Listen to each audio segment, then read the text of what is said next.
শীতের বিকেলে যদি চায়ের সাথে গরম গরম ফুলকপি পকোড়া হয় তাহলে কেমন হয় বলুন তো। বাইরে হালকা ঠান্ডা হাওয়া আর ঘরের ভিতর ভাসছে একদম সেই টিপিক্যাল ঘ্রাণ, যার গন্ধে ঘরের সবাই ছুটে আসে আর কে আগে খাবে তা নিয়ে ছোটখাটো যুদ্ধই লেগে যায়।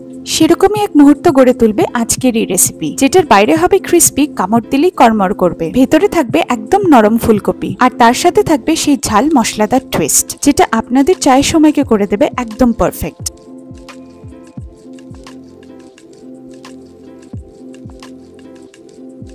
প্রথমে ফুলকপির ফুলগুলোকে এরকম ছোট টুকরো করে আলাদা করে নেব, তারপর ভালো করে ধুয়ে নেব।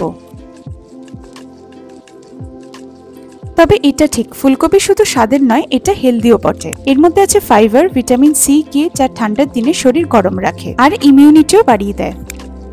আর ওই একঘেয়েমি ফুলকপির তরকারির থেকে এটা একটু আলাদা আর খেতেও বেশ ভালো লাগে। এবার আমরা সবথেকে ইম্পর্টেন্ট কাজটা করব, এটার ব্যাটারটা বানাবো। এখানে দেব 2 বড় চামচ কর্নফ্লাওয়ার, ময়দা, চালের গুঁড়ো, স্বাদ মতো নুন, সামান্য হলুদ গুঁড়ো, লঙ্কার গুঁড়ো, কালো জিরে, একটা কাঁচা লঙ্কা কুচো আর ধনেপাতা দিয়ে ভালো করে মিশিয়ে নেব। তারপর পরিমাণ মতন জল দিয়ে ভালো করে ব্যাটারটাকে গুলিয়ে নেব। তবে খেয়াল রাখতে হবে ব্যাটারটা যাতে বেশি পাতলা না হয়ে যায়, হালকা একটু ঘন থাকবে।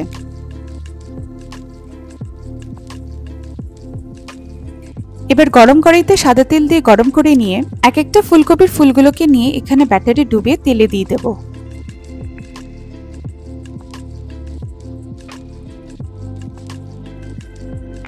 এই ফুলগুলো ভালো করে লাল ভাজা হয়ে গেলে তারপর তেল ঝরিয়ে তুলে নেব।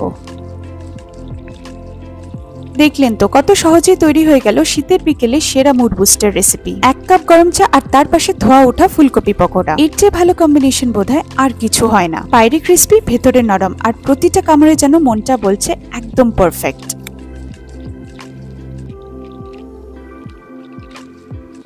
রেসিপিটা ভালো লাগলে প্রিয়জনদের সাথে শেয়ার করে দেবেন আর ভিডিওটাকে একটা লাইক দিয়ে দেবেন।